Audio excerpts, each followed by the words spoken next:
But you know what was just announced? What?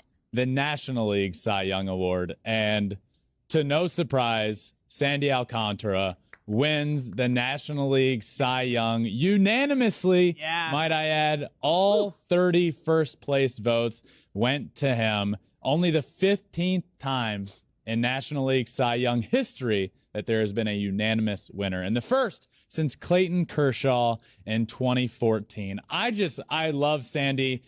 He was my prediction to win this. Obviously, he was the overwhelming favorite, but he's just this awesome blend of old school on the mound with a workhorse. He goes into the 8th, 9th inning, by far the most complete games in baseball this year, but also new school in his stuff.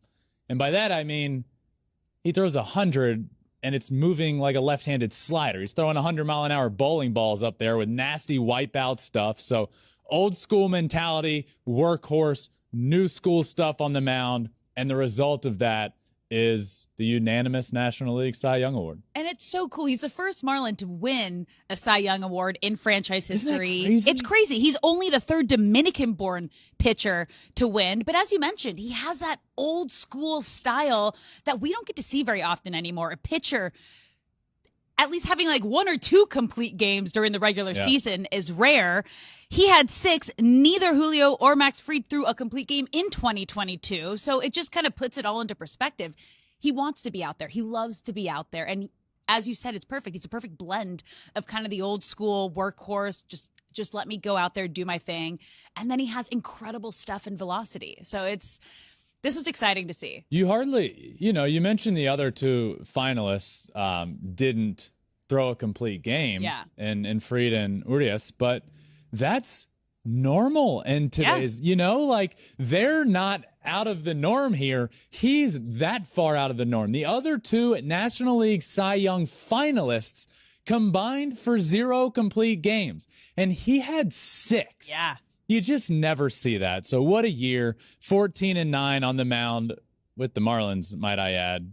14-9 is, record is record. I don't look too much into that, but he's winning more games than he's losing with the Marlins. That's pretty special there.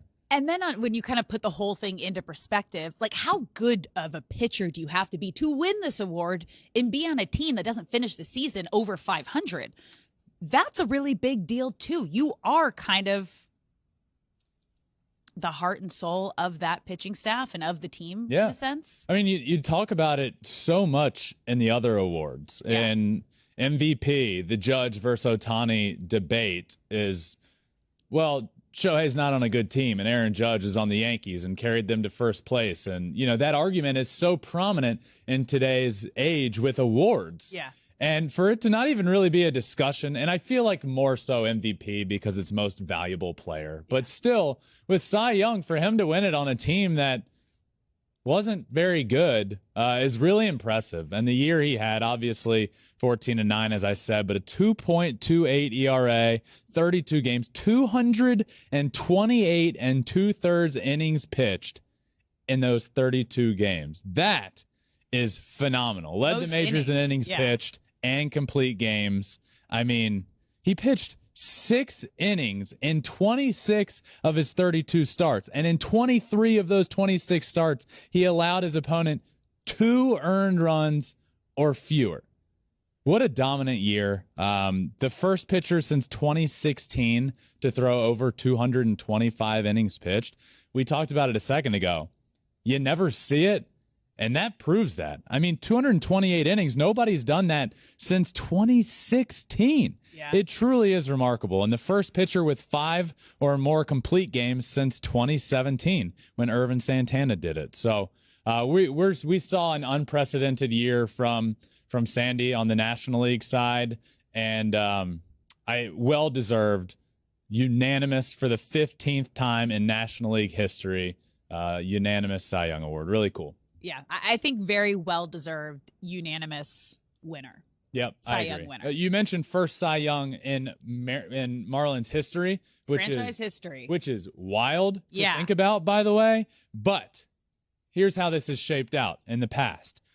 2005, Dontrell Willis, second place in the voting. 1996, Kevin Brown, second place. 2013, Jose Fernandez came in third. And in 2010, Josh Johnson fifth in the NL Cy Young voting. So they have never gotten one. But overall, so they've had 3 top 3 finishes, 4 top 5 finishes, 8 top 10 finishes. And the most recent was Jose Fernandez in 2013 and third. So they've definitely had had the talent. Right. That's why I had the arms. Kind of shocked. Yeah. So but now the most recent becomes Sandy Alcantara, who wins the award unanimously. Congratulations to him.